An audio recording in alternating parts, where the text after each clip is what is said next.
Hi అండి, welcome back to Ghantasala రుచులు. ఈరోజు నేను మీకోసం చికెన్ పచ్చడి చేసి చూపించబోతున్నానండి. పర్ఫెక్ట్ మెజర్మెంట్స్తో చూపించబోతున్నాను. అంటే చాలామందికి చికెన్ పచ్చడి అనేది సరిగా రాదు కదా, అలా కాకుండా మీరు కనుక ఈ ప్రొసీజర్ ఫాలో అయినట్లయితే చికెన్ పచ్చడి పర్ఫెక్ట్గా వస్తుంది. 5-6 నెలల వరకు చక్కగా నిలువ ఉంటుంది. కానీ దానికన్నా ముందు మీరు కనుక నా ఛానల్ని ఫస్ట్ టైం చూస్తున్నట్లయితే ప్లీజ్ వెంటనే సబ్స్క్రైబ్ చేయండి. ఇక మనం ప్రొసీజర్లోకి వెళ్ళినట్లయితే నేను ఇక్కడ చికెన్ తీసుకున్నానండి. నేను ఒక 1/2 kg చికెన్ తీసుకున్నాను. ఈ విధంగా చిన్న చిన్న ముక్కలుగా కట్ చేసుకుని శుభ్రంగా క్లీన్ చేసి పెట్టేసుకున్నానండి. ఇప్పుడు ఇందులోనే 1/2 స్పూన్ ఉప్పు, 1/2 స్పూన్ పసుపు వీటిని వేసుకుని చక్కగా మ్యారినేట్ చేసుకున్నానండి. వీటిని ఒక 15 నిమిషాల పాటు మనం పక్కన పెట్టుకుందాం. ఇవి చక్కగా మ్యారినేట్ అయ్యేలోగా మనం మసాలా ప్రొసీజర్ అనేది స్టార్ట్ చేసుకుందాం. నేను ఇక్కడ ఒక ప్యాన్ తీసుకున్నానండి. అందులోనే ఒక చిన్న ముక్క దాల్చిన చెక్క, అదేవిధంగా 2 యాలకులు, 5 నుంచి 6 వరకు లవంగాలు తీసుకుని వీటిని కాస్త వేపుకుంటున్నానండి. ఇవి కాస్త వేగాక అందులోనే 3 స్పూన్లు ధనియాలు కూడా వేసుకుని ఫ్రై చేసుకుందాం.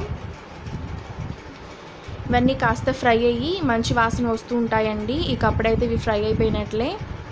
ఒక 5 నిమిషాల తర్వాత ఇవైతే చక్కగా ఫ్రై అయ్యాయి, కాస్త కలర్ కూడా చేంజ్ అయ్యాయండి. ఇప్పుడు నేను వీటిని ఒక బౌల్లోకి తీసేసుకుంటున్నాను.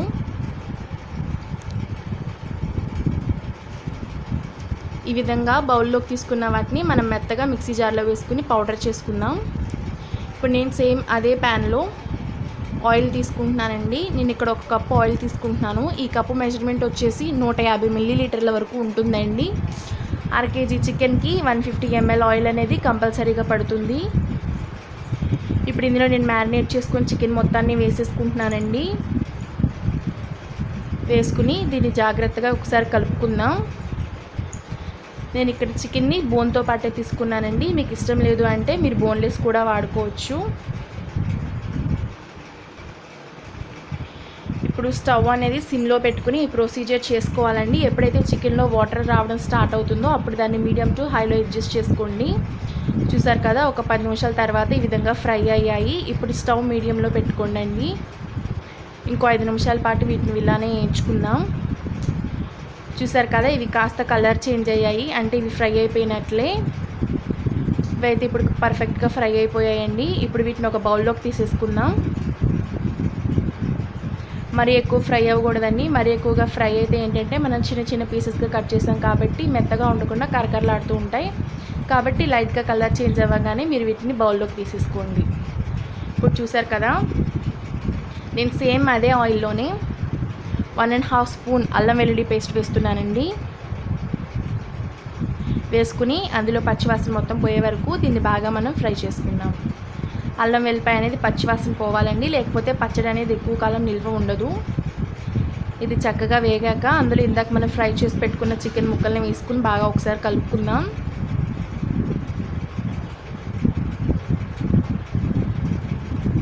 చూసారు కదండి, ఈ విధంగా మనం బాగా కలుపుకోవాలి. కలుపుకొని ఒక 2 నిమిషాల తర్వాత ఇందులో నేను 1/2 కప్పు ఉప్పు వేసుకుంటున్నానండి. ఉప్పు అనేది చూసి వేసుకోండి. మీరు కనుక తక్కువ తిన్నట్లయితే 1/2 కప్పు కన్నా 2 స్పూన్లు తక్కువే వేసుకోండి. నేను ఇక్కడ 1/2 కప్పు ఉప్పు వాడుతున్నానండి 1/2 kg చికెన్కి. అదేవిధంగా 1/2 కప్పు కారం కూడా వాడుతున్నాను. మీరు కనుక ఘాటు ఎక్కువ తింటారు అనుకుంటే ఇంకొంచెం కూడా వేసుకోవచ్చు. ఇంకొంచెం అంటే 2 స్పూన్ల వరకు వేసుకోవచ్చు అండి, మరీ ఎక్కువ కూడా వేయొద్దు. ఇప్పుడు దీన్ని మొత్తం ఒకసారి కలుపుకుందాం. చూసారు కదా, కలర్ అయితే బాగా వచ్చింది. ఒక 2 నిమిషాల తర్వాత ఇప్పుడు అందులోనే ఇందాక మనం గ్రైండ్ చేసి పెట్టుకున్న ధనియాల పౌడర్ ఉంది కదండి, దాన్ని ఒక 2 స్పూన్లు యాడ్ చేసుకుందాం.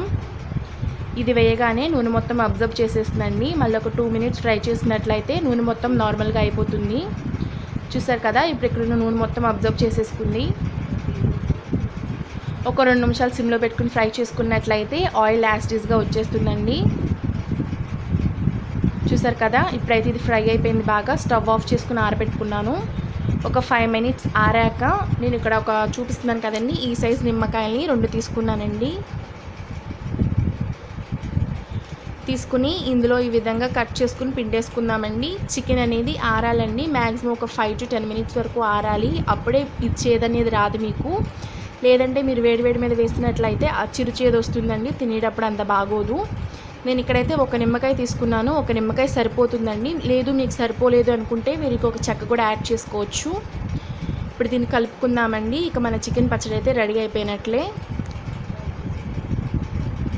ఇప్పుడు దీన్ని ఒక సర్వింగ్ బౌల్లోకి తీసేసుకుందామండి.